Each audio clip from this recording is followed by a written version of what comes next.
If you're into movies and television, then you've probably seen almost every romance trope known to man. You've seen the friends to lovers romance trope, the enemies to lovers romance trope, the star-crossed lovers romance trope, and of course the Cinderella lovers trope. Sadly, tried and true tropes are no longer appealing. People just aren't buying the whole love conquers all theme. Now we want drama, strife, struggle, and really spicy love scenes. This is a reason why Richonne works from The Walking Dead. They are a power couple capturing a new but jaded audience with a different type of love. Their love isn't the I can't live without you love or the you had me at hello kind of love. Richonne love isn't even a feel good kind of love. Their love isn't about how they make each other feel. Rather, their love is about how they encourage one another to grow. So if you're a huge Rick or Michonne fan or just a lover of all things Walking Dead fan, you're going to want to stay tuned for this one. Damn Soul, the fantasy horror movie airing on Netflix, makes a bold statement that women of a new generation can no longer wait to be saved. No, women are going to have to roll up their sleeves, rip the fabric off their dresses, and fend for themselves. Movies such as Damn Soul and Season 6 of The Walking Dead touch on the changing trends of modern day society when it comes to relationships and dating. We are long past the caveman days where women get clunked over the head if they don't submit. In fact, we're past the caveman days where we have to hook up merely for survival. You see, back in the day, women needed a man. She really needed a man. She needed him to protect her from saber-toothed tigers as well as from, other men. Also, she needed him to be the provider. When she was 9 months pregnant or nursing a baby, she needed somebody to fight for her. For these reasons, many women are pre-wired to pick the strongest men of the bunch. Men simply had to prove their strength in order to win the favor of a beautiful woman. We can see this theme playing out in The Walking Dead in Season 6, where Rick is able to bang his chest and show off his brawn to win the affections of his new love interest, Jesse. You want to help? Don't make us come running to save you. You got an idea? You come to me. Would you listen to me? And in true caveman fashion, Rick takes out the competition by brutally unaliving Jesse's husband.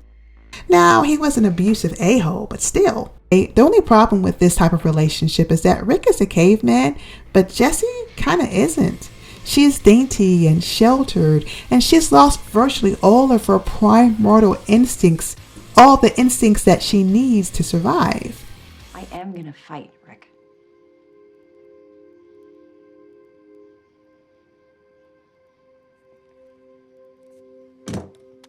When the fictional town of Alexandria gets raided by hundreds, if not thousands, of flesh-eating zombies, she appears docile and powerless.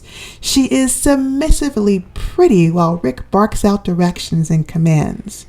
When the zombies attack her youngest child, she freezes, weeps, shaking her head in denial. Come on, Jesse. You can't tap into the power of your cave women ancestors to summon their strength to whip some serious zombie ass?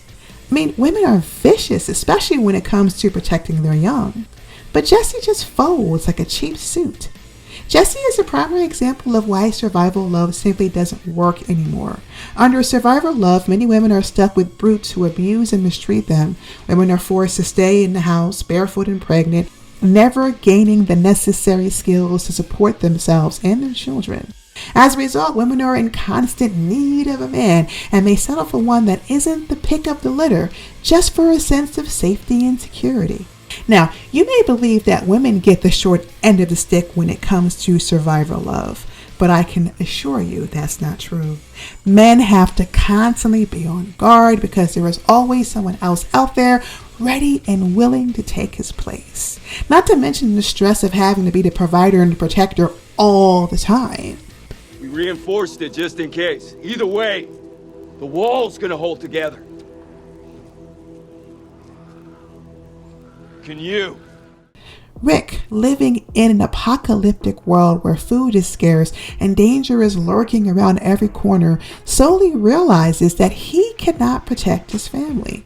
Or more importantly, he cannot protect someone like Jesse, who is mostly just dead weight. In real life, with the cost of living steadily increasing, men are now understanding that they cannot fully provide for their family. Wives, girlfriends, and mothers have to work. Only now there is a power shift. Men can no longer be the primary providers and women can no longer be the primary nurturers. Couples need to strike a precarious balance that is foreign to our predecessors but detrimental to the survival of our species. This is why Richonne works. They have a yin-yang relationship that doesn't adhere to traditional gender roles and doesn't comply to the corny Hollywood tropes that just aren't believable. I want this place to work. Yes, but what does that mean for you? What do you want? Michonne is a warrior with a katana and amputated zombies in tow, while Rick is a gun-slinging, axe-throwing soldier with a wicked temper. Unlike Jesse, Michonne has no issues tapping into her inner warrior goddess and using all those cave women instincts to seriously F somebody up. Michonne, in the 3rd season of The Walking Dead, was hardened by distress, death, and disappointment. Rick's journey was very similar. Can you imagine getting shot, fighting for your life, only to wake up at the brink of a zombie apocalypse? Come on, Rick's life is like a daytime soap opera. Just check out the storyline. His wife is loyal and loving before the apocalypse turns into a complete when all hell breaks loose. She sleeps with Rick's best friend, and then to add insult to injury, she gets pregnant with his baby. Let's say it lives, and I die during childbirth. That's not going to happen. Why not? How many women died in childbirth before modern medicine? Now, Rick has to father a child he knows isn't his, but yet he struggles with this. It's almost as if Rick is fighting an apocalyptic battle internally as well as externally. Perhaps the one thing that is great about this character is that he doesn't always win. Yes, Rick has taken his fair share of whippings, and in some cases he was beat down so badly that he didn't know how to get back up. Rick's out there. Hold on. He needs my help. One more suture. But he's out there. This is his son. Give me a second. That's when Michonne comes into the picture.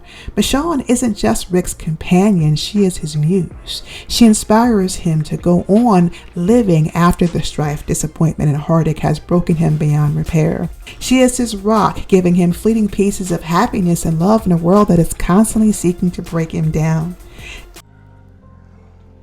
Well, if you didn't have that baby formula, I wouldn't have. You could have just taken the formula. And that, my friends, is a primary difference between apocalyptic love and other types of love. Real love or romantic love is all about how the other person makes you feel, while this new apocalyptic love is all about how the other person encourages you to grow. With romantic love, we place such high expectations on our partners to satisfy virtually all of our desires.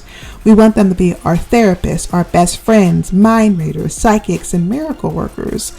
That's a lot of pressure to put on someone who is not only battling their own demons, but working hard to survive their own internal apocalypse. But this dynamic doesn't exist with Richonne. They don't need each other to be happy. They need each other to be complete. And if we incorporate their lessons into our lives, then maybe we too can have better relationships.